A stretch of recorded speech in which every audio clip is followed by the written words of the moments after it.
व्रत की महिमा चैनल में आपका हार्दिक स्वागत है, जहां हम आपको हर व्रत की गहराई से जुड़ी कथाएं, आस्था और भावनाओं से ओतप्रोत होकर सुनाते हैं। आज हम आपको सुनाने जा रहे हैं प्रदोष व्रत की एक पावन और प्रेरणादायक कथा, जो भगवान शिव की कृपा और भक्ति के चमत्कार को दर्शाती है।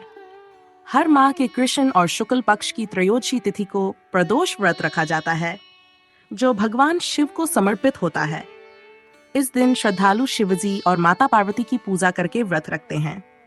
ऐसी मान्यता है कि प्रदोष व्रत से जीवन में सुख, सौभाग्य और समृद्धि आती है और भक्तों के बिगड़े काम स्वयं महादेव संवारते हैं। कहा जाता है, एक नगर में एक ब्राह्मणी रहती थी, जिसका पति स्वर्ग सिधार चुका था। उसका जीवन कठिनाइयों से भरा था, लेकिन उसने हिम्मत नहीं हारी।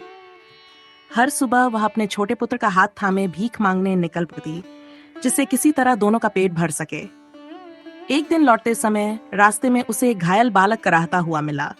उसका कोमल हृदय द्रवित हो उठा और वह उसे अपने घर ले आई। वह बालक कोई साधारण नहीं था, बल्कि विदर्भ देश का राजकुमार था। उसके राज्य पर शत्रुओं ने आक्रमण कर उसके पिता को बंदी बना लिया था और वह किसी तरह अपनी जान बचाकर वहां से भाग निकला था। अब वह ब्राह्मणी के घर ब्राह्मण पुत्र के साथ रहने लगा। समय बीतता गया। एक दिन गंधर्वलोक की कन्या अंशुमति ने राजकुमार को देखा और मन ही मन उस पर मोहित हो गई। अगले ही दिन वह अपने माता पिता को लेकर राजकुमार से मिलने आई। उसके माता पिता को भी वह योग्य वर लगा। कुछ समय बाद उन्हें भगवान शिव का स्वप्नादेश मिला, अंशुमति का विवाह राजकुमार से कर दिया जाए, और वैसा ही हुआ। इस दौरान ब्राह्मणी निरंतर श्रद्धा से प्रदोष व्रत करती रही और शिवजी की आराधना करती रही। उसकी सच्ची भक्ति रंग लाई। भगवान शंकर की कृपा से गंधर्वों की सेना ने राजकुमार की सहायता की। उसने शत्रुओं को पराजित किया, अपने पिता को मुक्त कराया और पुनः अपने राज्य का शासन संभाला। अपने साथ पले बड़े ब्राह्मण पुत्र को उसने अपना प्रधानमंत्री बना लिया।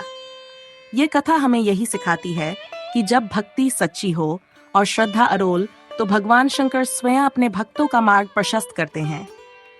जैसे ब्राह्मणी की भक्ति ने राजकुमार के जीवन की दिशा बदल दी, वैसे ही प्रदोष व्रत की महिमा से महादेव हर भक्त के जीवन में उजाला भर देते हैं।